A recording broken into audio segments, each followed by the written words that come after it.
পৃথিবীর মানুষ শুনে রেখো, কেউ যদি মুখের জিম্মেদারি নিতে পারে, কেউ যদি লজ্জা স্থানের জিম্মেদারি নিতে পারে, জেনা করবে না, আমি মুহাম্মদ সাল্লাল্লাহু আলাইহি সাল্লাম তাকে জান্নাতে নিয়ে যাওয়ার জন্য জিম্মেদারি নিলাম। কিভাবে নিতে হবে সেটা আমার ব্যাপার।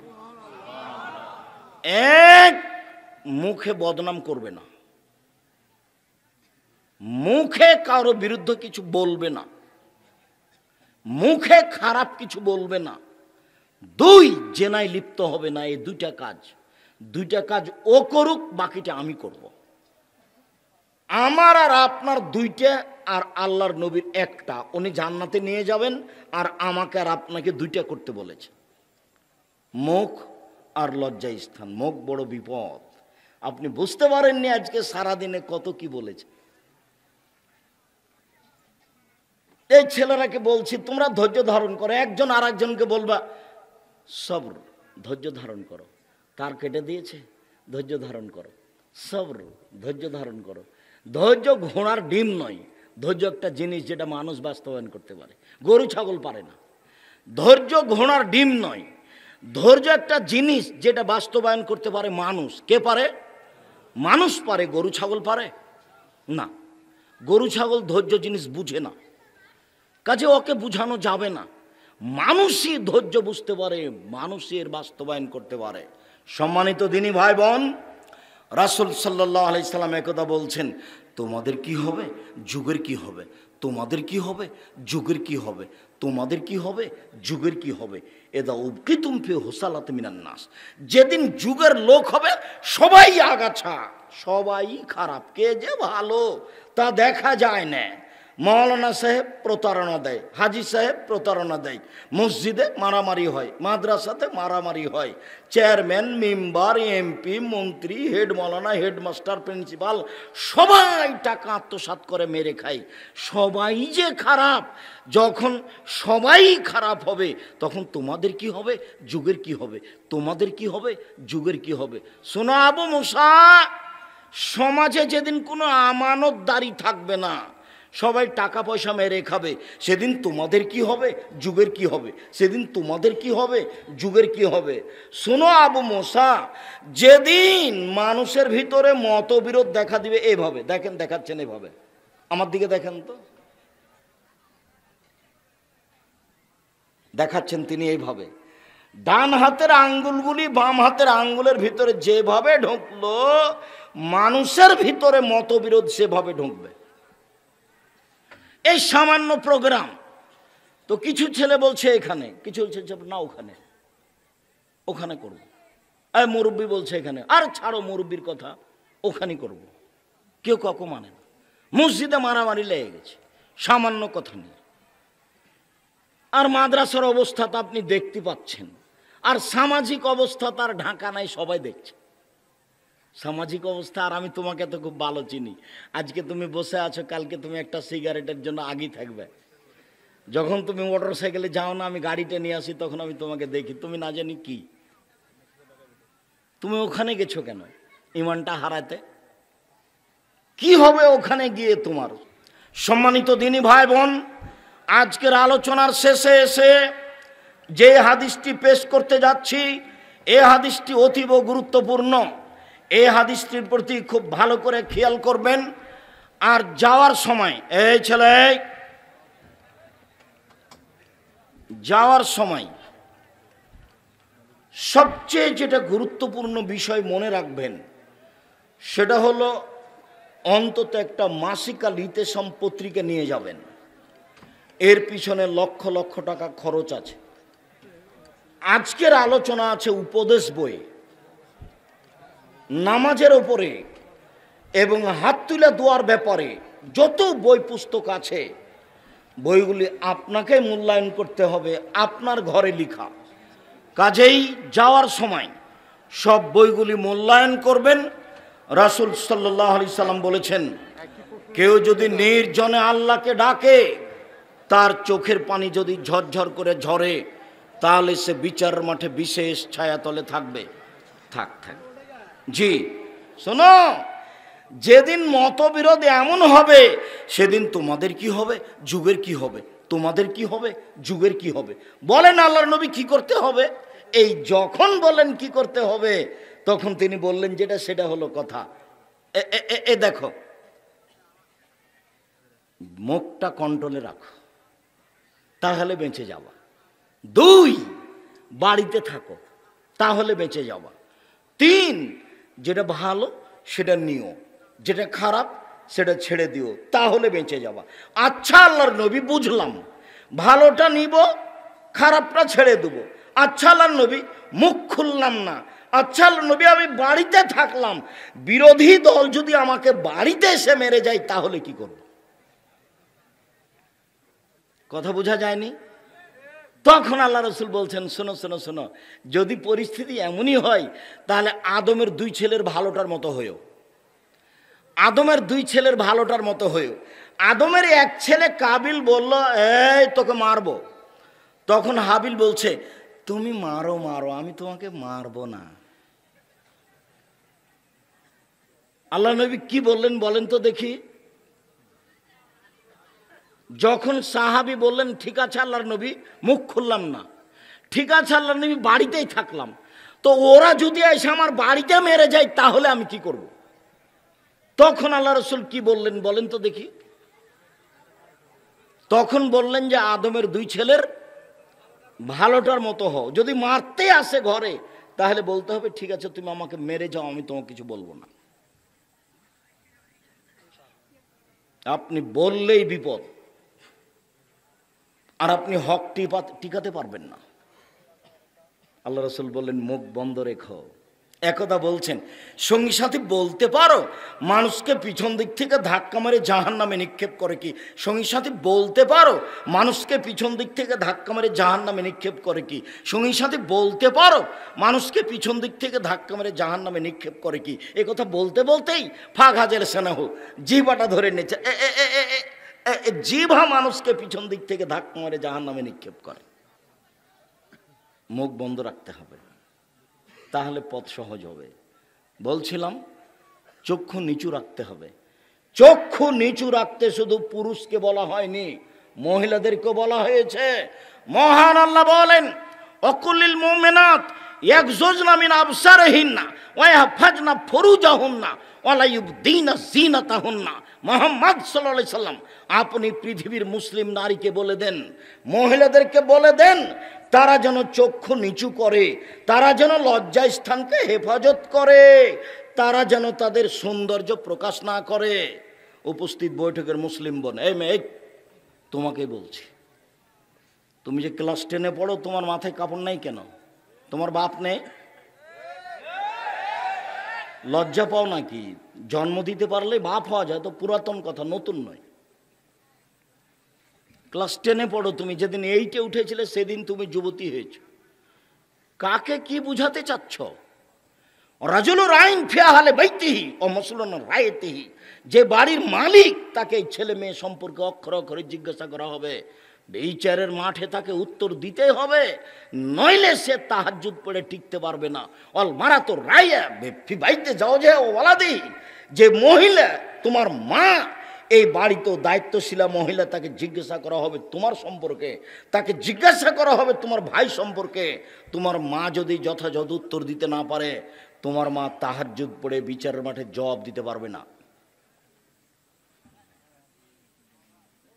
সম্মানিত দিনী ভাই বোন, মহান আল্লাহ বলেন, মহিলাদেরকেও চক্ষু নিচু করতে হবে, তাদের লজ্জা স্থানকে তাদেরকে হেফাজত করতে হবে, এবং তাদের সৌন্দর্য তাদেরকে ঢেকে রাখতে হবে।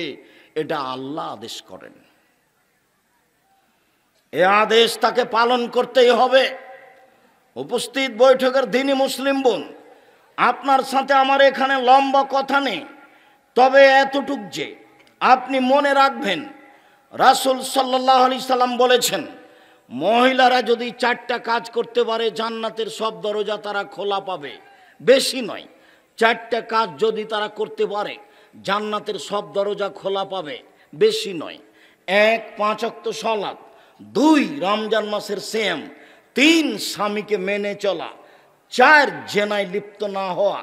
এই 4টে কাজ বাস্তবায়নের জন্য চেষ্টা করুন, জান্নাত হবে ইনশাআল্লাহ। 1 5 ওয়াক্ত সালাত, 2 রমজান মাসের সিয়াম, 3 স্বামীকে মেনে চলা, 4 জেনায় লিপ্ত না হওয়া। আব্দুর রাজাক সাহেব, হুয়াকুয়া একটা উল্লেখযোগ্য গ্রাম আপনার জানা আছে। আমরা এই গ্রামে বসবাস করি, আমরা জেনার সাথে সম্পৃক্ত নই। আমরা 3টা কাজই করার চেষ্টা করি।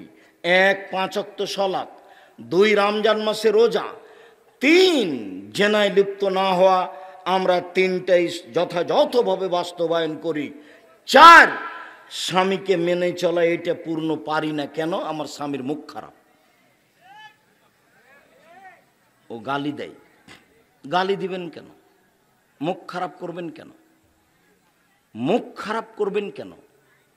খেতে বসে আল্লাহ রাসূল কোনোদিন খাদ্যের নিন্দা করেননি। ভালো লেগেছে খেয়েছেন, ভালো না লাগলে ছেড়ে দিয়েছেন।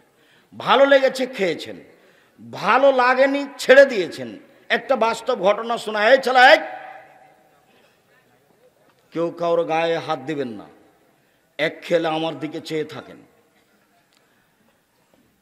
আল্লাহ রাসূলের স্ত্রী একসাথে 11 জন ছিলেন। আল্লাহর নবী এক স্ত্রীর কাছে ছিলেন, অর্থাৎ আয়েশার কাছে ছিলেন।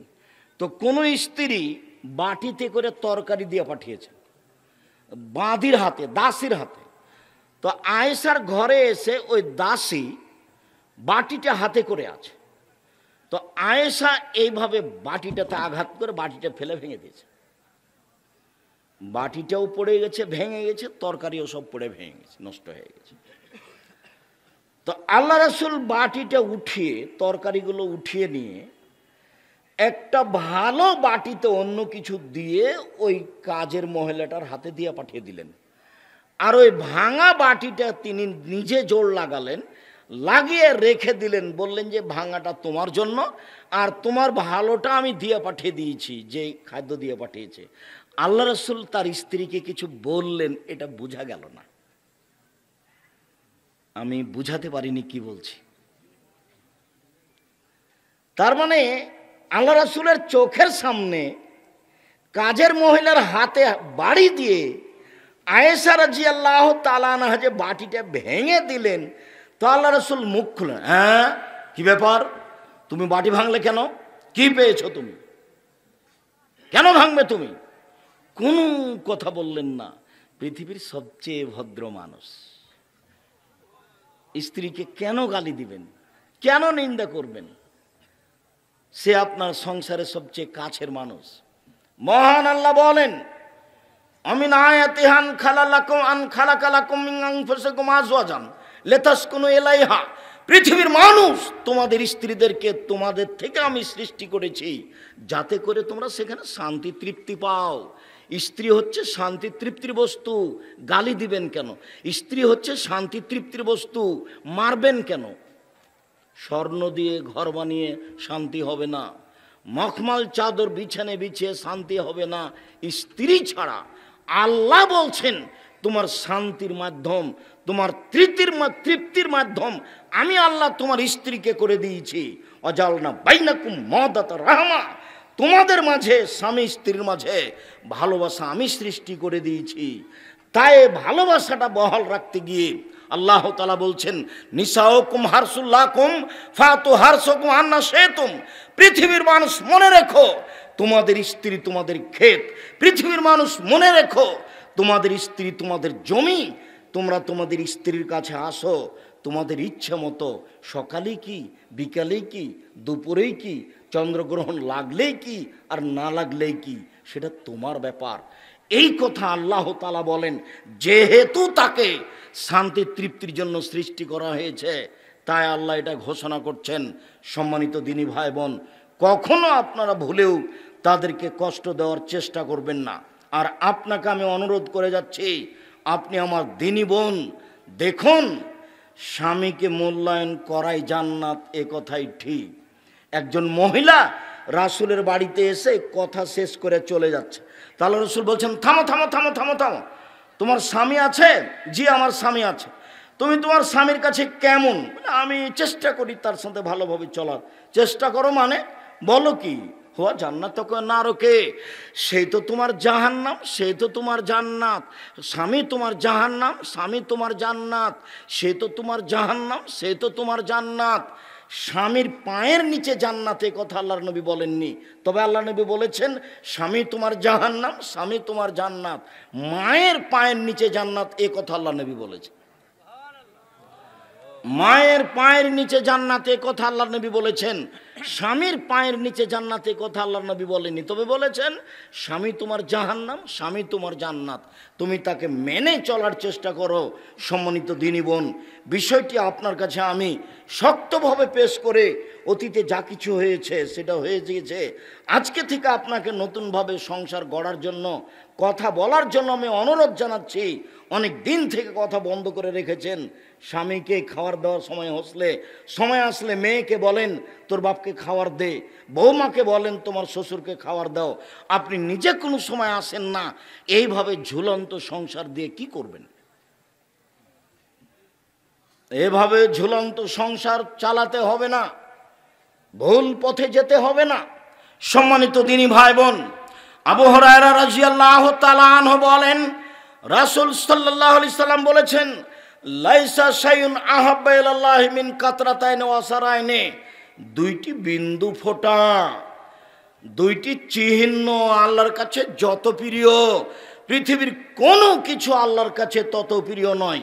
আমার দিকে চেয়ে দেখেন, দুইটি বিন্দু ফোঁটা, দুইটি চিহ্ন দাগ, এইটা আল্লাহর কাছে যত প্রিয়, পৃথিবীর কোনো কিছু আল্লাহর কাছে তত প্রিয় নয়। শুরু হলো এক, কাতরাতু দমুইন মিন খাসিয়াতিল্লাহ ও ফি খাসিয়াতিল্লাহ। এক ফোঁটা চোখের পানি আল্লাহর কাছে যত প্রিয়, পৃথিবীর কোনো কিছু আল্লাহর কাছে তত প্রিয় নয়।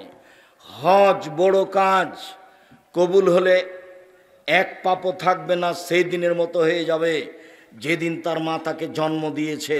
এরপরেও হজ কাজটি আল্লাহর কাছে অত প্রিয় নয়। এক ফোঁটা চোখের পানি আল্লাহর কাছে যত প্রিয়। খুব দামি ইবাদত সিয়াম, ফরজ রোজা, এইটার পরেও এই সিয়াম আল্লাহর কাছে অত প্রিয় নয়। এক ফোঁটা চোখের পানি আল্লাহর কাছে যত প্রিয়। দুই, কাতরাতুন ফি সাবিলিল্লাহ তুহরাকু ফি সাবিলিল্লাহ। আল্লাহর পথে নেমে গিয়ে কেটে যাওয়া, ফেটে যাওয়া এক ফোঁটা রক্ত আল্লাহর কাছে যত প্রিয়, পৃথিবীর কোনো কিছু আল্লাহর কাছে তত প্রিয় নয়। তিন, কেটে যাওয়া দাগ, আল্লাহর পথে কেটে যাওয়া দাগ, ফেটে যাওয়া দাগ, এ দাগ চিহ্ন আল্লাহর কাছে যত প্রিয়, পৃথিবীর কোনো কিছু আল্লাহর কাছে তত প্রিয় নয়। চার, আসারুন ফি ফারিজাতিন ফারাইজিল্লাহ। এবাদত করতে গিয়ে, সালাত আদায় করতে গিয়ে কপালের দাগ, এবাদত করতে গিয়ে হাঁটুর দাগ, এবাদত করতে গিয়ে টাকনোর পায়ের দাগ, এই দাগ চিহ্ন আল্লাহর কাছে যত প্রিয়, পৃথিবীর কোনো কিছু আল্লাহর কাছে তত প্রিয় নয়। দেখি আপনার সিরিয়াল মনে আছে কিনা। এক, এক ফোঁটা চোখের পানি। দুই, এক ফোঁটা গায়ের রক্ত। তিন, আল্লাহর পথে নেমে গিয়ে শরীরের দাগ। চার, ইবাদত করে পায়ে, কপালে, হাঁটুতে দাগ। এবার দেখেন তো এই চারটের মধ্যে সবচেয়ে সহজ কোনটা? এক ফোঁটা। বাকিগুলো একটাও সহজ নয়। আর এটাই এক নম্বরে আছে, বাকিগুলো একটাও সহজ নয়। এবাদত করতে গিয়ে দাগ, এটা আপনি কি তাহলে কপাল ঘষে ঘষে করবেন? তবে স্বাভাবিকভাবে এবাদত করলে একদিন হয়ে যাবে, এরকম কাউকে বলা লাগবে না, তবে সময়ের ব্যাপার। আর আল্লাহর পথে নেমে কেটে গেছে, ফেটে গেছে তারই দাগ, এটা সহজ নয়। আল্লাহর পথে নেমে গায়ের এক ফোঁটা রক্ত, এটা সহজ নয়। আল্লাহর ভয়ে এক ফোঁটা চোখের পানি আজকেই পারেন। কি করতে হবে আব্দুর রাজ্জাক সাহেব? রাত 2টা 3টায় উঠতে হবে, সুন্দর করে ওযু করতে হবে, কেবলা মুখে হাত তুলে দোয়া করতে হবে, আল্লাহকে বলতে হবে আমি বড় অপরাধী, আমি বড় গুনাহগার, আমি বড় পাপী, আমি বড় গুনাহগার, আমি বড় অপরাধী। তুমি বড় দয়াবান, তুমি বড় ক্ষমাবান, তুমি আমাকে ক্ষমা ভিক্ষা দাও, তুমি আমাকে সম্মান ভিক্ষা দাও, তুমি আমাকে তাকওয়া ভিক্ষা দাও। এইভাবে বলতে বলতে বলতে বলতে দেখবেন এক পর্যায়ে দুই চোখের পানি ঝরঝর ঝরঝর করে ঝরছে। এরই নাম হচ্ছে আল্লাহ ভীতি। এই পানি যেদিন আপনার চোখ থেকে বের হবে সেদিন আপনি বুঝতে পারবেন যে আমি আল্লাহর কাছে সবচেয়ে একটা প্রিয় কাজ করেছি। সম্মানিত দিনী ভাই বোন, আনাস রাদিয়াল্লাহু তাআলা আনহু বলেন, রাসূল সাল্লাল্লাহু আলাইহি ওয়াসাল্লাম বলেছেন, একদা আল্লাহর নবী বললেন, লাউ তাআলামুনা মা আলামু, পৃথিবীর মানুষ শুনে রেখো, আমি আল্লাহকে যেভাবে চিনি তোমরা যদি চিনতে, আমি আল্লাহকে যেভাবে জানি তোমরা যদি জানতে, তাহলে বেশি বেশি কাঁদতে কম কম হাসতে, বেশি বেশি কাঁদতে কম কম হাসতে। তাহলে আমরা যে দিন রাত হাসি তামাশার মধ্যে আছি, তাহলে কি আল্লাহকে আমরা চিনি না? জি, এটাই ঠিক, আল্লাহকে আমরা চিনি না, এই কথাই ঠিক।